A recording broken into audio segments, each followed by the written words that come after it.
Hello everyone, this side Mohit Hussain here. Welcome back to our YouTube channel. बहुत सारे बच्चों के मेजर डाउट्स आ रहे थे, सर आयुष काउंसलिंग के बारे में बताइए। बहुत टाइम हो गया कि आयुष काउंसलिंग के बारे में आपने अपडेट नहीं दी है। और दूसरी साइड जो हमारे पास एमसीसी काउंसलिंग की जो ऑलरेडी रजिस्ट्रेशन स्टार्ट हो चुकी है, इवन कल उनका जो है फर्स्ट राउंड भी कंप्लीट हो जाएगा, यानी कि उसकी रजिस्ट्रेशन भी कंप्लीट हो जाएगी और चॉइस फिलिंग का प्रोसेस भी है वो भी कल जो है वो कंप्लीट हो जाएगा।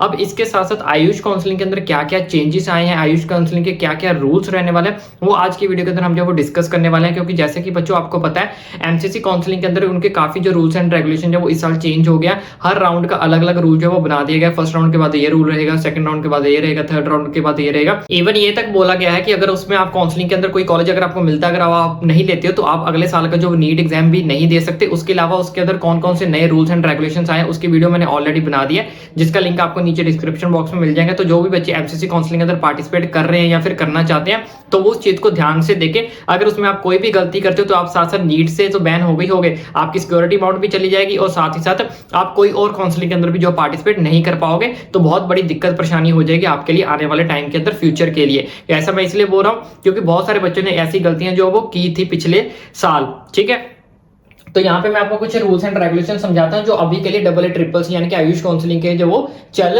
रहे हैं। अब यहाँ पे क्या रूल्स एंड रेगुलेशन चल रहे हैं तो यहाँ पे मैं आपको बता देता हूँ। तो यहाँ पे बच्चों हमारे पास मेनली 5 राउंड होते हैं। 5 राउंड जो होता है वो नॉट फिक्स नहीं होता है। वो इसलिए फिक्स नहीं होता क्योंकि ये अगर सीट्स बच जाती हैं इसलिए हमारे पास यहाँ पे 5वां राउंड होगा। अदरवाइज राउंड 1 होता है, राउंड 2 होता है, राउंड 3 होता है और यहाँ पे लास्ट जो होता है ये वाला होता है हमारे पास स्ट्रेट। ठीक है, ये जो राउंड है ये फिक्स नहीं है, तो हो भी सकता है नहीं भी हो सकता, तो आप इस पे जो है वो डिपेंडेंट मत रहो। ठीक है, अब सबसे पहले बात कर लेते हैं यहाँ पे रजिस्ट्रेशन को। तो यहाँ पे रजिस्ट्रेशन, ठीक है, मैं यहाँ पे लिख देता हूँ रजिस्ट्रेशन। तो रजिस्ट्रेशन जो है वो आप राउंड 1 के अंदर भी करा सकते हो, राउंड 2 के अंदर भी करा सकते हो, राउंड 3 के अंदर भी करा सकते हो, राउंड 4 के अंदर भी करा सकते हो, लेकिन राउंड 5 के अंदर जो आप रजिस्ट्रेशन है वो नहीं करवा सकते। जो बच्चे ऑलरेडी रजिस्टर होंगे वही राउंड 5 के अंदर जाएंगे, लेकिन राउंड 5 जो है वो फिक्स नहीं है बच्चे, होता है या फिर नहीं होता। तो बेसिकली बात बोले तो आप चाहे राउंड 1 में रजिस्टर हो जाओ, चाहे राउंड 2 में रजिस्टर हो जाओ, राउंड 3 में एंट्री कर सकते हो, चाहे आप राउंड 4 में एंट्री कर लो, तो हर जगह आपको जो है वो ऑप्शन जो है वो मिल जाएगा, लेकिन राउंड 5 में आपको ऑप्शन जो है वो नहीं मिलेगा। एंड द नेक्स्ट, अब दूसरे रूल की बात करते हैं। दूसरा रूल यहाँ पे बच्चों को आता है अपग्रेड को लेकर। तो अब क्या आप फर्स्ट राउंड के अंदर अपग्रेड कर सकते हो? जी हाँ, आप फर्स्ट राउंड के अंदर अपग्रेड कर सकते हो। सेकंड राउंड के अंदर अपग्रेड कर सकते हो? जी हाँ, सेकंड राउंड के अंदर अपग्रेड कर सकते हो। लेकिन थर्ड राउंड में आप अपग्रेड नहीं कर सकते, फोर्थ राउंड में आप अपग्रेड नहीं कर सकते, फिफ्थ राउंड में आप जो है वो अपग्रेड नहीं कर सकते। तो बेसिकली यहाँ पे कहने का क्या मतलब है कि जो भी आपको थर्ड राउंड के अंदर कॉलेज मिलेगा वो आपको जो वो लेना ही पड़ेगा, और जो बच्चों को फोर्थ राउंड के अंदर कॉलेज मिलेगा वो भी आपको जो वो लेना ही पड़ेगा। अब वो कॉलेज चाहे आपका बीएमएस का भी हो सकता है, वो आपका बीएचएमएस का भी हो सकता है, वो आपको बीयूएमएस भी हो सकती है, वो आपकी बीएसएमएस भी हो सकती है। तो ये डिपेंड करेगा आपकी चॉइस फिलिंग के ऊपर। लेकिन जो भी कॉलेज आपको थर्ड राउंड के अंदर मिलता है वो कॉलेज आपको 100% जो कंपलसरी है वो लेना ही पड़ेगा। नहीं लोगे तो नए रूल्स एंड रेगुलेशंस आएंगे, वो तो तभी पता चलेगा। लेकिन फिलहाल के लिए अगर आप ये नहीं लेते हो तो आपकी सिक्योरिटी अमाउंट जो वो जब्त कर ली जाएगी। यहाँ पे डबल ए ट्रिपल सी और आयुष का जो प्रोसेस है वो चलेगा कैसे, मैं आपको वो भी बता देता हूँ। सबसे पहले आपकी क्या होगी, रजिस्ट्रेशन होगी। ठीक है, उसके बाद सेकंड नंबर पे आपको पेमेंट देनी है, आपकी जो भी सिक्योरिटी अमाउंट है वो रजिस्ट्रेशन है उसकी पेमेंट करनी है। फिर आपको चॉइस फिलिंग का ऑप्शन आपके लिए ओपन होगा। ठीक है, फिर उसके बाद अलॉटमेंट लेटर आएगी कि आपको कौन सा कॉलेज अलॉट हुआ है कौन से कोर्स के साथ। उसके बाद आपकी जो है वो एडमिशन होगी। तो ये हमारे पास ऐसे 5 प्रोसेस जो वो कंप्लीट होते हैं। पहले रजिस्ट्रेशन, फिर पेमेंट, फिर आपकी चॉइस फिलिंग, फिर आपके अलॉटमेंट लेटर। इसके बीच में आपके डॉक्यूमेंट्स भी जो वो अपलोड होंगे।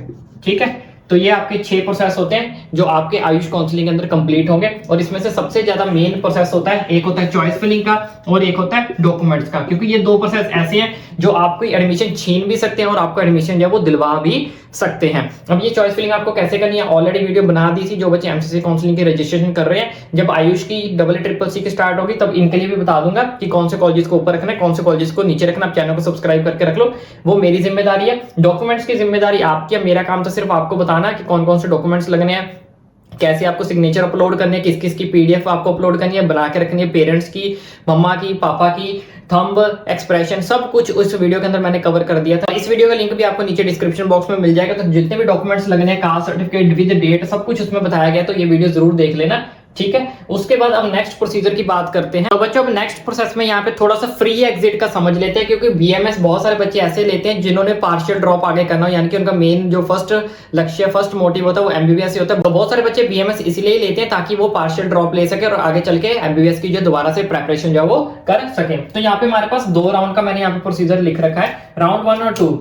ठीक है, राउंड 1 का पहले प्रोसीजर अच्छे से समझो। राउंड 1 में क्या है, अगर आपको कॉलेज अलॉट हो जाता है, ठीक है, तो आपके पास ऑप्शन क्या है, या तो आप अपग्रेड कर लो, जो मैंने आपको ऑलरेडी बताया। ठीक है, अगर आपको कॉलेज पसंद नहीं आता, भाई मैं अपग्रेड करने वाला हूं, ठीक है, अलॉटेड कॉलेज को आप क्या कर सकते हो, अपग्रेड कर सकते हो। रिपोर्ट अगर आप कॉलेज के अंदर कर लेते हो, रिपोर्ट मतलब आप कॉलेज में जाते हो, एडमिशन ले लेते हो, डॉक्यूमेंट्स वगैरह आप क्या कर लेते हो, जमा करवा देते हो।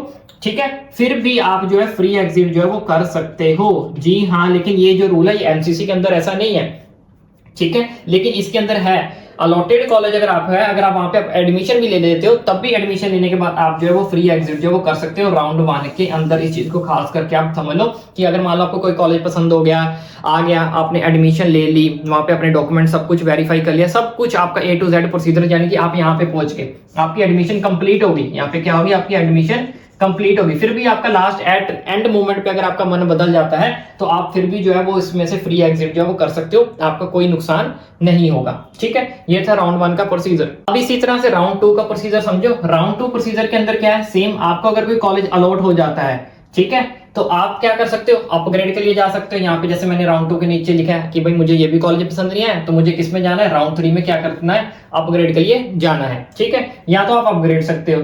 उसके बाद अगर आप रिपोर्ट भी कर लेते हो, अगर आप रिपोर्ट कर लेते हो, सेम आप एडमिशन का प्रोसेस अपना कंप्लीट जो कर लेते हो राउंड 2 के अंदर भी, तो इसके अंदर भी आप फ्री एग्जिट कर सकते हो, लेकिन एक कंडीशन के ऊपर। वो कंडीशन क्या है, राउंड 3 होने से पहले पहले आपको जो फ्री एग्जिट जो है वो करना पड़ेगा। इसके लिए आपको 5 दिन, 4 से 5 दिन जो वो दिए जाते हैं, यानी कि आपने एडमिशन ले ली, सब कुछ आपने कंप्लीट कर लिया, फिर भी 1 दिन निकल गया, आपको 2 दिन निकल गया, तो कोई दिक्कत नहीं। तीसरे दिन अगर आपका मूड बदल जाता है कि नहीं भाई मैंने गलती कर दी एडमिशन लेके, मुझे इस कॉलेज के अंदर एडमिशन नहीं लेनी थी, या फिर मुझे किसी और कोर्स के अंदर एडमिशन लेनी थी, या फिर मुझे कोई और कोर्स की प्रिपरेशन करनी है, कहीं और जाना है, तो आपको 5 दिन दिए जाएंगे सोचने के लिए एडमिशन लेने के बाद।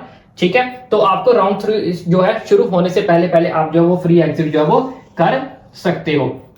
ठीक है, तो ये था राउंड 2 का प्रोसीजर। तो ये 2 राउंड के अंदर आप इस तरह से फ्री एग्जिट कर सकते हो। इसमें आप कंप्लीटली टोटली फ्री एग्जिट कर सकते हो, इसमें एक कंडीशन के ऊपर कर सकते हो, इसमें आपने एडमिशन ली है नहीं ली है, वो हर बच्चा इसमें फ्री एग्जिट कर सकता है। लेकिन इसमें अगर आपको फ्री एग्जिट करना है तो राउंड 3 शुरू होने से पहले पहले ही फ्री एग्जिट करना पड़ेगा, जिसके लिए आपको लगभग 4 से 5 दिन जो वो दिए जाएंगे। अगर आप एडमिशन ले भी लेते हो तो कोई दिक्कत वाली बात नहीं है, राउंड 3 होने से पहले पहले उसको सीट को क्या कर दो, छोड़ दो। ठीक है, अब राउंड 3 के अंदर क्या फ्री एग्जिट कर सकते हो, नहीं कर सकते। राउंड 4 के अंदर फ्री एग्जिट कर सकते हो, नहीं कर सकते। राउंड 5 के अंदर तो फ्री एग्जिट नहीं कर सकते। बस इसके बाद आपका फ्री एग्जिट जो है वो खत्म हो जाएगा।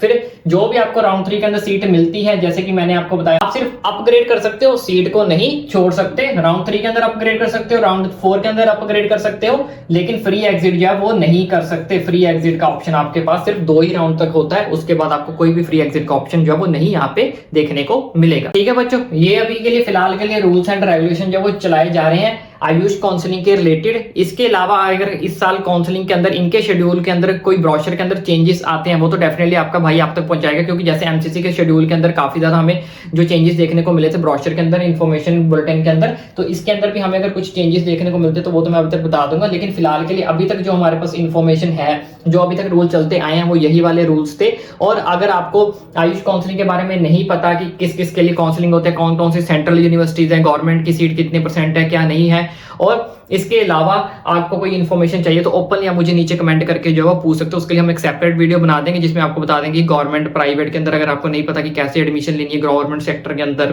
प्राइवेट सेक्टर के अंदर, प्राइवेट बीएमएस करना है, बीएचएमएस करना है, तो कितने % सीट्स होती हैं, तो सब कुछ की जानकारी हम एक सेपरेट वीडियो में बना देंगे। लेकिन अगर आप कमेंट करके बताओगे तो ठीक है। बाकी वीडियो अच्छी लगे तो चैनल को सब्सक्राइब जरूर करें। इसी तरह की आयुष के रिलेटेड और बाकी सारी स्टेट काउंसलिंग के रिलेटेड इन्फॉर्मेशन आपको हम 5 के चैनल पर जो है वो मिलती रहेगी। एंड आई विश अब तक आपने सब्सक्राइब कर दिया होगा।